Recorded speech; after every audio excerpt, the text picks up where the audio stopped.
My name is Nurali Babgan, and I'm one of the student directors here at CASI, the Corporations and Society Initiative here at the GSB, which is a really fantastic collaborations of faculty, student, and staff.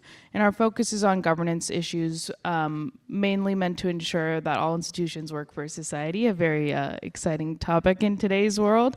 And specifically today, how people choose to lead and use their power is key to what we care about, and we're really excited to have our guests join us. So I'm very excited to introduce our wonderful guest from UChicago booth, Linda Ginzel, an award-winning teacher, yes, big round of applause, and best-selling author of Choosing Leadership, and our own wonderful professor and Dean, Deborah Gruenfeld, Senior Associate Dean here at the GSB and author of Acting with Power. We also have some signed copies of both books by both of our wonderful guests here in the back. So at the end of the event, please go and grab some. Both Linda and Deb have PhDs in social psychology and have both written and taught generations of MBA students from Kellogg to the GSB and everywhere in between about power and leadership. They'll lead us on a journey of self-discovery that begins by reflecting on your earliest leadership experience. So we have an activity and a whole session planned, as I mentioned. So I will stop talking and give it to the experts, but please join me in welcoming Dean Gruenfeld and Linda Ginzel. Thank you. Thanks, Nurali, for that lovely introduction. Thanks to all of you for being here. It's nice to see some friendly, familiar faces in the audience, and welcome, Linda. We're really fortunate to have you here today. So I'm going to hand things over to Linda fairly quickly, but I want to say a few things by way of context for this. So the first one is that Linda and I have known each other for a long time.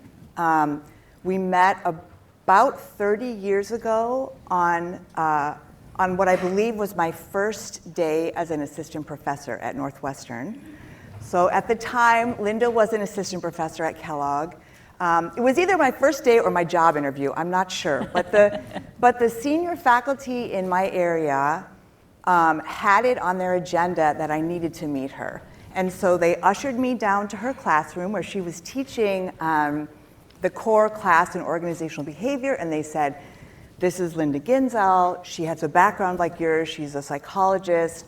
She's one of the most popular teachers in the core here." And the message I took away was, you need to be like her. They were kind of showing me the example. And what I remember from that day is we weren't together very long. I think it was probably in the break between two sections of her class.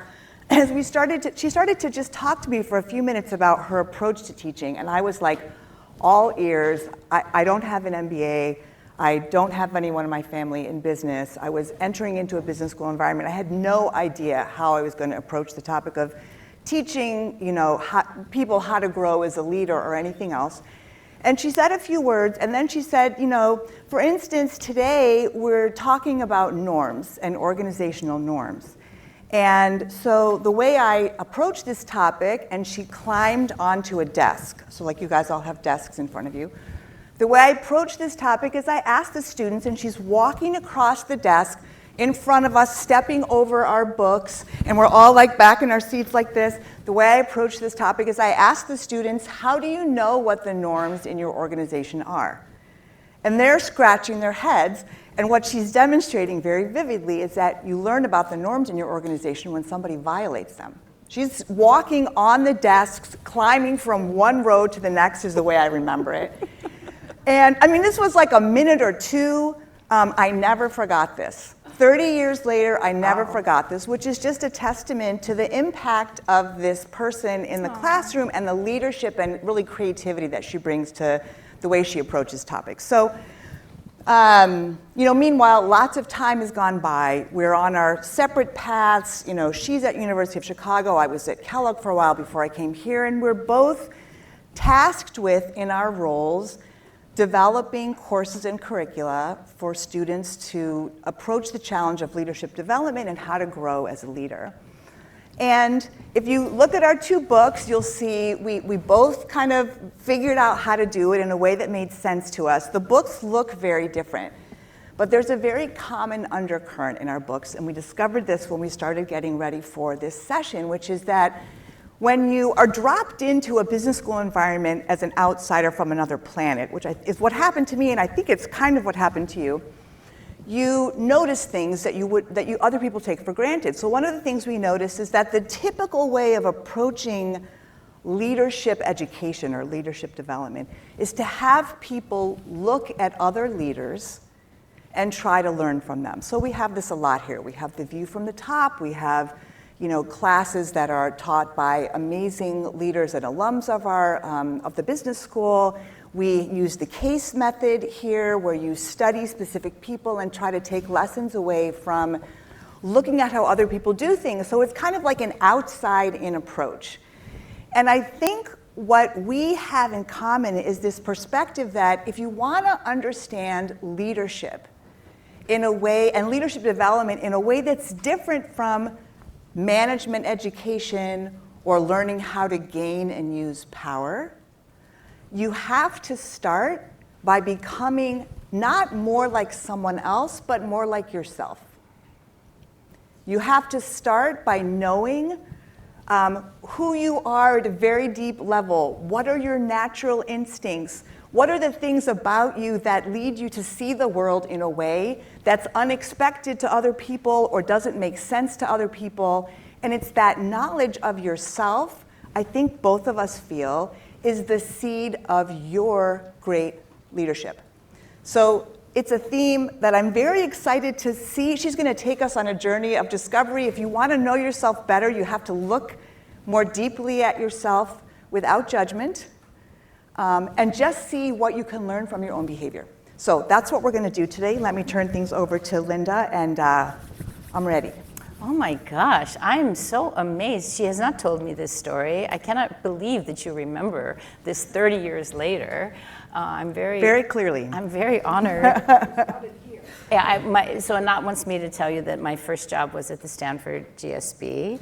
I did my PhD at Princeton in experimental social psychology, and I applied to 2 jobs. My husband applied to 40 psych jobs. He did his PhD in psychology.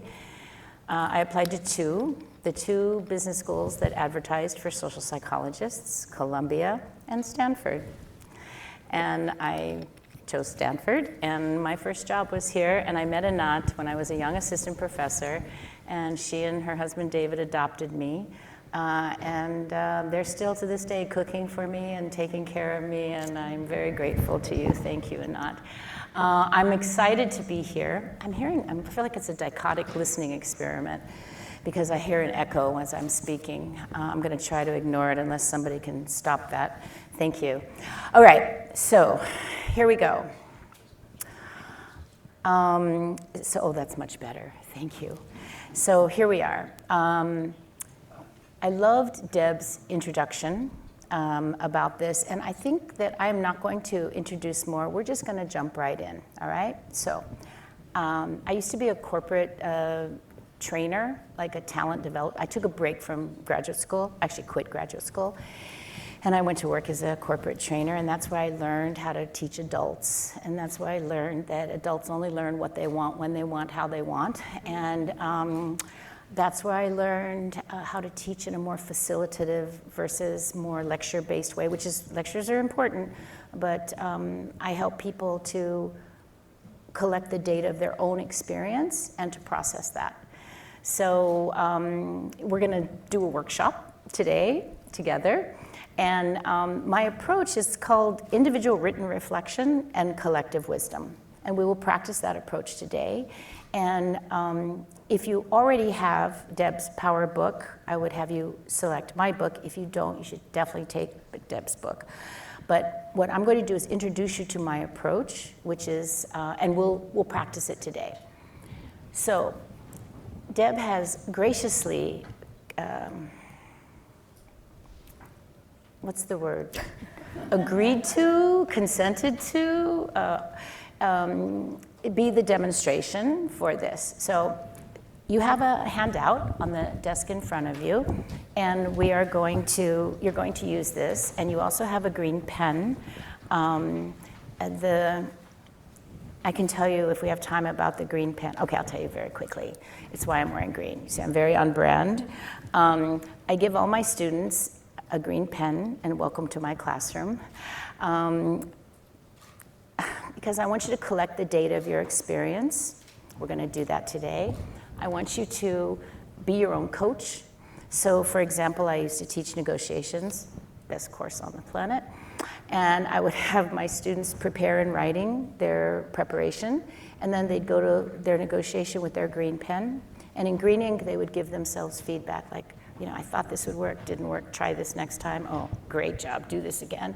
And they would collect data after their negotiation, and then they'd look at the trend data across time, and they could see what they tended to default on, what they wanted to try that maybe they didn't. They could become their own coach. So my goal for all my students, and I'm considering you my students today, is for you to be wiser, younger. So we are not getting any younger, and that's not a bad thing. There's a lot of data that shows that as we age, we become lots of good things. We become more trusting.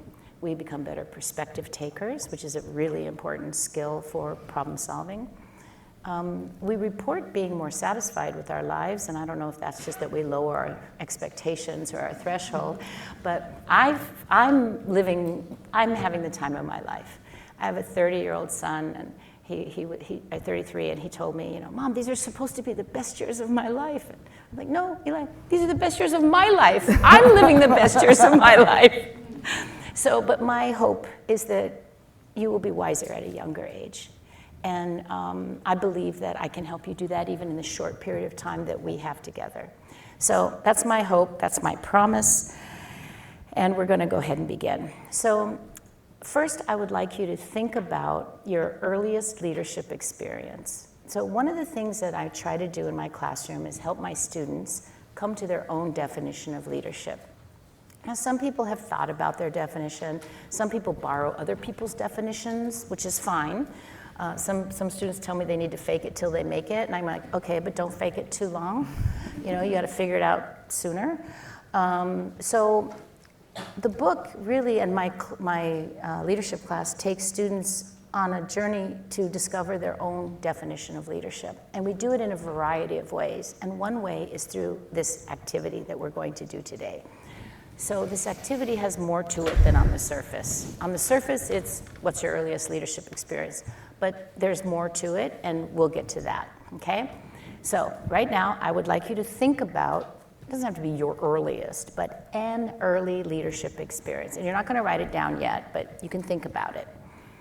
And while you're thinking, I have asked the lovely, talented, amazing Dean Gruenfeld to tell us her earliest leadership experience. Now, I have not heard it before, so I'm hearing it for the first time, just as you are. So she's going to give us her example, and I want you to think about the elements of her example. So at a concrete level, she's going to tell you her early leadership experience. But then one level of abstraction up, I call it the mezzanine, like at the sweet spot, where you abstract concrete data enough to apply it to other situations. So it's generalizable enough to apply to other situations, and yet specific enough to be applicable. So it's like this sweet spot between too abstract and too concrete. So she's going to concretely tell us about her situation, and we're going to bring it up one level of abstraction. Now, we're practicing it because I want you to do the same thing, but I can't do it with each of you. So we are going to do it with Deb, and you're going to learn vicariously, and then we're gonna work on your early leadership experience. You got it? Okay, my dear, you're on. Okay, this is a little embarrassing. So when she first told me that she wanted me to do this, I panicked for a second. I don't know if any of you are having that feeling. And once the panic washed over me, this came into my head in an instant, and I was like, I gotta go with it, even though I don't know if it's gonna work, but I trust her.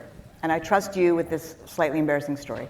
And you know they're recording this. Okay. It is what it is. So first grade, I was 6 years old, and my teacher's name was Mrs. Russell.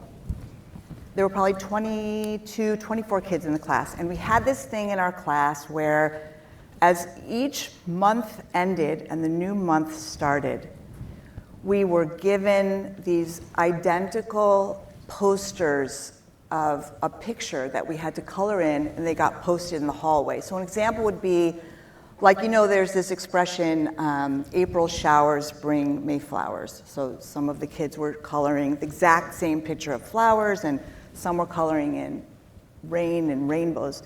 This was March, and it was in like a lion, out like a lamb. So I got one of the lion pictures, and I can't explain how this happened, but in my mind, the lion I was gonna make was gonna be black. Now, I looked this up today. There is no such thing as a black lion. This is a mythical thing.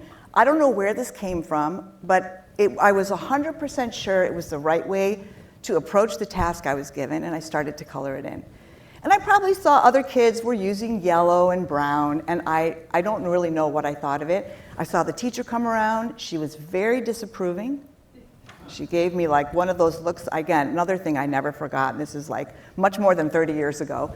Very disapproving, and I was like, I don't understand. In my head, I remember thinking maybe it's messy. I tried to like make the borders better, but I was fully committed to this idea of a black lion. I colored it black. They put all the pictures up in the hallway. It was the only black lion. And I felt kind of proud of it, but it was clear that my teacher thought I had failed the assignment, if that makes sense. And this is what came into my head when I thought about my first leadership experience. It is consistent with how I behave. It's a little deviant, not necessarily effective. I didn't have, I don't think anybody actually followed my lead. But there's something about that is very true to how I approach these situations. So I'll just stop there. Very interesting. So let me think about it. Let me ask a couple questions. So first of all, we're asking you to think about your early leadership experience using Deb's as our grist for the mill. So hers is in school. Is yours in your family? Is yours in the community? Is it in your place of worship? Where's your earliest leadership experience? So even if you haven't identified it yet, that's one of the clues, one of the things to think about. Now, another thing is that hers is an activity that everyone was engaged in. So it wasn't that she was asked to do something special or that she chose to do something like whatever, which is fine, because those could be your leadership experiences, but that's not hers. And that's something to think about. Now, what are we doing? We're trying to understand. So when she said she wasn't sure it was the right one, whatever you choose is the right one, because you're supposed to be thinking, what is an early leadership experience? And you choose it for a reason. You choose it because you think it's about leadership, all right? So it's not right or wrong. It is. It just is the one you've selected. So don't second guess yourself, like, I need to come up with a good one that sounds good or that seems right. Just think about, because the goal is not to write about your earliest leadership experience. We will do that, but that's like on the surface. We're trying to figure out why did you choose it? What does it mean? So, I'm looking at the time. She said to me, why did you think this was going to take 5 minutes? So, okay. Now, she already gave us a little bit of analysis. She said that it may not have been effective. She said that it was a little deviant. So that's already higher level, right? So description is what happened. Analysis is an understanding of the data of what happened. And it has to be on the mezzanine. It has to be up one level. So she started helping us with that. Now, I wrote something about authority. So the teacher, the legitimate authority in the classroom, the person with power, didn't like what she did. And she knew that. And instead of it making her defensive or back down, she questioned it. She thought, well, I wonder what's wrong with having a black line. Maybe it's not black, maybe it's that it's not neat enough. So she's approaching this reaction from this power figure with questions and with trying to explore and understand. I think that's really interesting. I've never had anyone tell me about a black lion.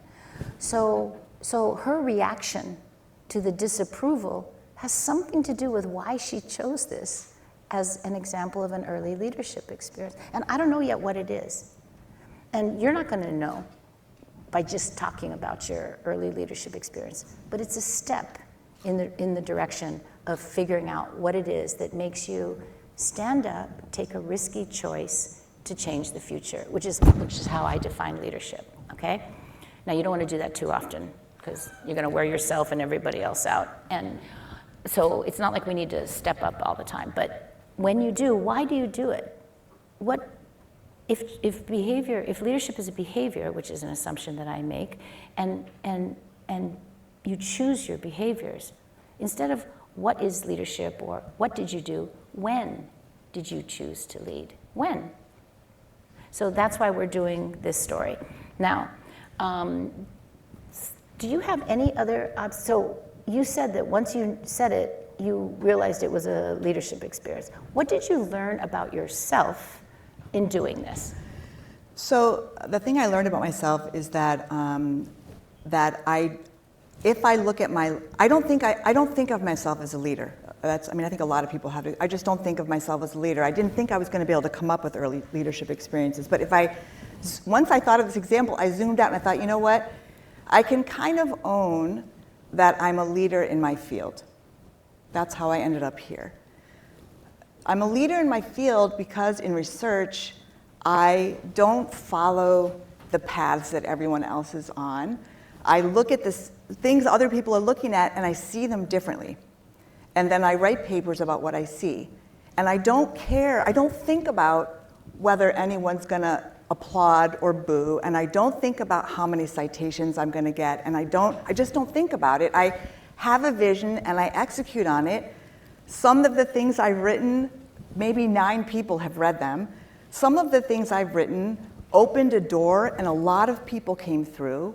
And I didn't think about that beforehand, and I couldn't have predicted it beforehand. So there's something about it that's just this commitment to, I trust that I'm kind of odd, and I just act on it without thinking about influence, impact. I just don't give it any thought at all. That's so interesting. Okay, so something about her definition of the situation as being unique or being hers alone. That, and I'm not like practiced at this. I'm just a psychologist who's not a clinician, and I'm trying to think of what are the themes so that you can think about yours. So, would anyone in the audience like to say anything that you've observed or that you think about this early leadership story that we haven't touched on? I want to tell you that my students are the ones who have helped me figure out what is the, so let me back up. After this, on your own, and I'll do it with her later, you're supposed to think about a more recent leadership experience. And then I want you to think about what's the thread between the more recent one and an earlier one. And what we're looking for are some impetus, something that makes you choose to leave, could be leaving. And it may take a while. It's like archaeology or anthropology, where you try to get past the layers and figure out what do things mean. I believe that this exercise will help you come up with your own definition of leadership. If you already have your own, I believe it will help you to refine it.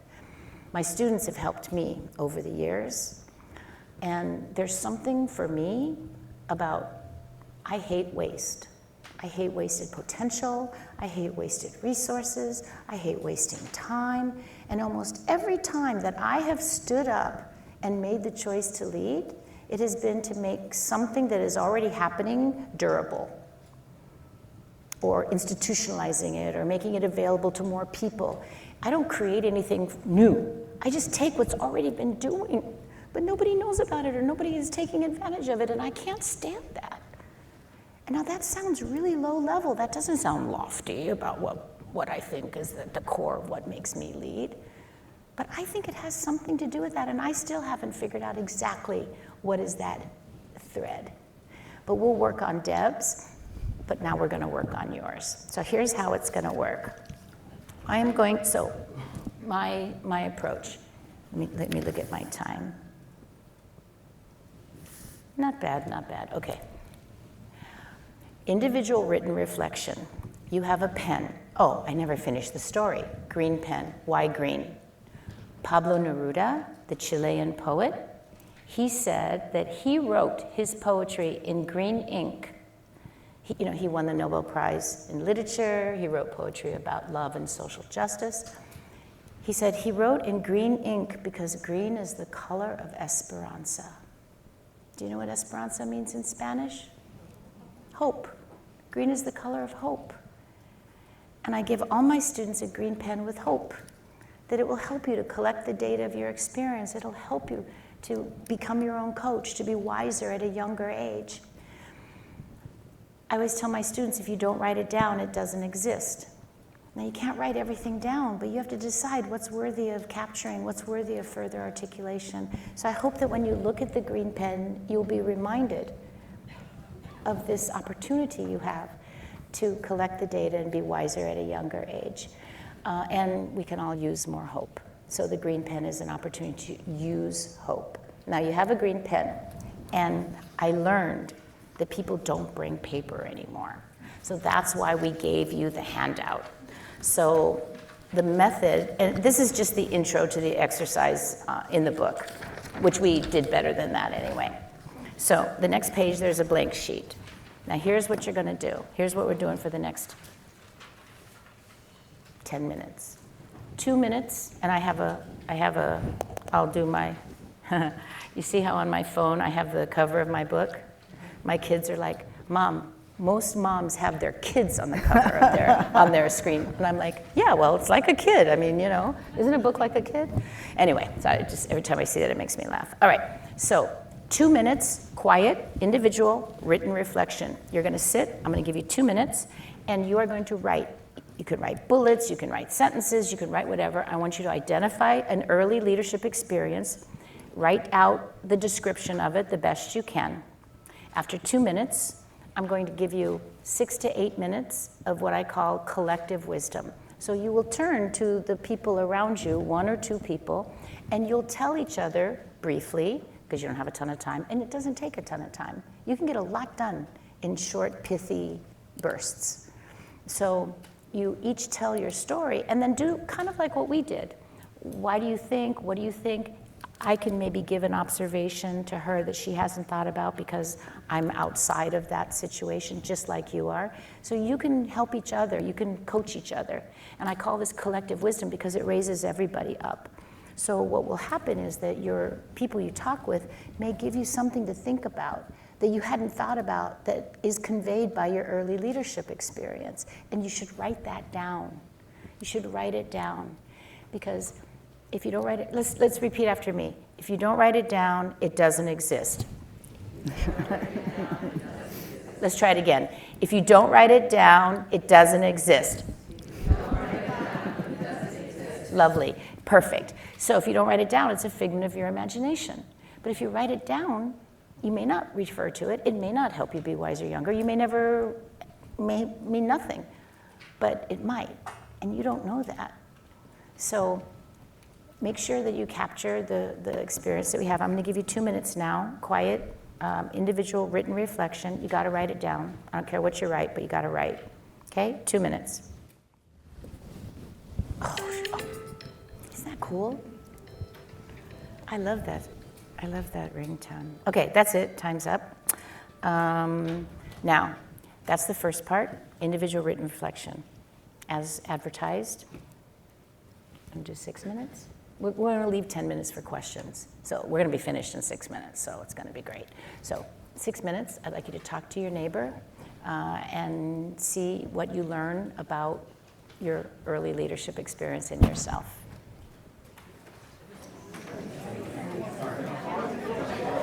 Oh, so we can have mics.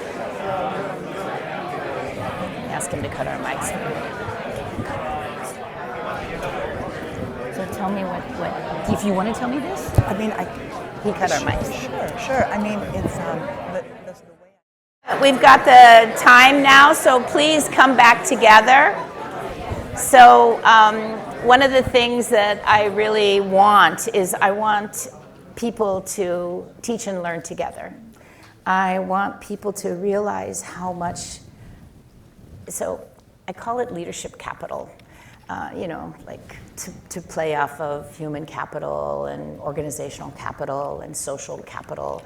I just call it leadership capital. And what I mean is, what I think leadership capital is when you have capacity, when you have wisdom and courage, and you make choices and decisions to make whatever your definition of leadership is, to make that come true. So mine is choices we make. I'm not used to having a microphone right in my center, close to my heart. To make choices that create a better future. So my leadership definition is really abstract and really high level. And I don't have a team, and I don't have an organization that I'm a individual contributor. I'm a faculty member, I'm an educator. I do all my own work. I have RAs, TAs, but I'm a individual contributor. That's what I am. And my idea of leadership is making choices that create a better future. Now, I don't know what your definition of leadership is, but my hope is that you will use something of what you learned maybe about yourself today in this very short period of time. We have 10 more minutes before we have to leave the room, I understand, because there's a class in here. So Deb and I were trying to think, what can we do instead of just talking to you or telling you what's in the books or what we believe or whatever, which we could have done, but we wanted this time to be for you. I take yoga, I do yoga every Sunday. And at the end of the class, my amazing yoga teacher says, thank yourself for coming to your yoga practice today. And I was thinking, you should thank yourself for coming to this practice today, because it's easier to sometimes look at what other people are doing, right or wrong, to look out what Deb calls the outside, what do you call it? I called it outside in. Outside in, yeah, but outside as opposed to inside. I find when I teach, I used to start with personal, then go to team and organizational. But I can't start with personal because people can't go there without feeling safe and without knowing what's going on. So I start with team, because team is easier. You've got each other, and then I go to organizational, and then I end with personal, with individual. When I think that people might be able to go there, it's hard to go here. It's easier not to. So thank yourself for your practice today. We were thinking we would try to maybe get some input from you on what you learned and thought. So maybe we can ask that, and then we are here for 10 minutes for questions. But if anyone would like to make a contribution on what they either thought or discovered or have a question with this small individual written reflection and collective wisdom approach, we'd be so happy to hear from you.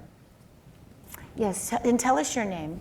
Thank you. Cherise Torres, thank you for your time today. I was really struck by an early observation that you made, Dean Gruenfeld, where you said we can either learn by example, or actually, I'm sorry, I think it was you, we can learn from example, taking from what other leaders do, or even the CASE method, or leadership by being more of yourself. And that really struck me, because so often conventional wisdom is you learn from the experts and you emulate. And what my experience has been, but I never heard it crystallized that way, is a leader is being more of yourself. That is your superpower. So thank you. Yeah, that's beautiful. I wanted to make a comment on this, and I'll let Dean Gruenfeld. I have to practice the decanal part. That's new for me. So. Yeah, now I lost my train of thought because I'm so impressed with her new title. So there's this thing about charisma, which I think is very misplaced. In social psychology, think of your most charismatic leader. Are you ever going to be that charismatic? Do you want to try to fake it until you make it and be like that person? You're not going to be like that person. Well, no matter what you do. And should you? Is that really what your goal should be? Why don't you try to figure out what it is about you that makes people want to follow you? Now, in social psychology, this is called referent power. What is it about you that makes you a role model to others when people refer to you? there are as many types of referent power in this room as there are people. So it's really important to know why people follow you, why people believe in you. And you can't know that if you don't know from the inside. So what do you want to say? I think you handled that perfectly, and thank you. I'm glad that resonated for you. I didn't get it until we started to have this conversation either. So thank you. So you may reject the premise of the question, but I'm trying to build a bridge between what you just talked about you have to be yourself, authenticity, and so forth, and that in my own experience, I've observed other leaders do things that were effective and ineffective, and I have emulated to my benefit. So I'm trying to like draw the bridge, as opposed to it's like it's one or the other. I have an answer to that. Sorry about the audio. I have a response. Should I start? I would love that. Sure. So this is something we talk about a lot in acting with power, but absolutely this is kind of this weird gray space. So the way I would think about it is this. It's great to take those examples and learn from other people's experiences, and I think we all do get inspired by people and try to emulate them. Where it really is effective is when you can find a part of yourself that can authentically emulate, so that it's not just like a mimic, but it's making sense of what you're responding to and finding a part of yourself that can do it like yourself. Does that make sense? So it's sort of like in the acting world, there's like surface acting and method acting.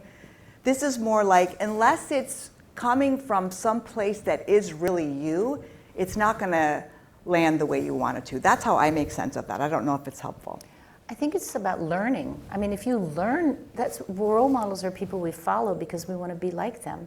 So when you're emulating someone, it might not be fake emulation. It could be that you are learning from them because you admire them. And then you're becoming more like them. So I don't see them. What I mean is that everybody's talking, when I first started teaching, I can't tell you how many cases there were on X, leader X. And all my students, it was easy for them to talk about what was wrong and what was right with leader X and what, like with the case method. It's a lot harder to think about yourself. So that's why I'm making a stronger argument against role models and looking out than might be accurate. I mean, of course we learn from the out, but what we don't default on, what we don't tend to do without push is look inside as much as we can. We could, and I think should. What's your name? David. Thank you for the question. Thank you, David. This is Jenny. I really appreciate it. I have a question about when be a leader, right? There's like high crisis, like decision-making time. So how is the psychology to really, first of all, to really make a decision, and if this decision is really irreparable harm when the intention is very good, how to handle with that, and how to, it's not the regular cooperation like a leader, like it's more, maybe more lives and at the high crisis time. So I'll tell you my thoughts and I'll let Deb tell you hers. Leadership, when we take I think about, in my life, I'm trying to bring management up and bring leadership down, because we all look at leadership, it's like, oh, leader, I want to be a leader, I want to be a leader, And so, I was going to tell you in the story, it's going to take too long. So try to make people think about leading as going to the future, and management is about being here and now, and that they're both really important, right? So what's better, to be here or to go there? Well, that's a silly question. Right now you're here, you're going to be going there. I mean, sometimes it's better to be there. So you have to make a choice. So I think about management as being in the present and leadership as being in the future. Now, you can only do the best you can with the confidence, with the competence that you have, and you have to believe in your choice, and you have to, what else can you do? I mean, if there's an algorithm, if there's a computer program or someone who can tell you the answer, then there's no real leadership in that. Leadership is with uncertainty and a place you've never been before. So I think that, for example, parenting is the quintessential act of leadership. You don't know, I don't, your first job, you don't have any idea what to do. You're doing the best you can, and you're going to make mistakes, and they can be consequential, like life or death consequences. There can't be any bigger consequences than being a parent. And yet, we do the best we can. We make the best choices we can. We consult the experts. So I don't think it's that different in business or in life, really. And every decision there's a force, and there's a light side and a dark side. And all we can do is try to get more light side and less dark side. So.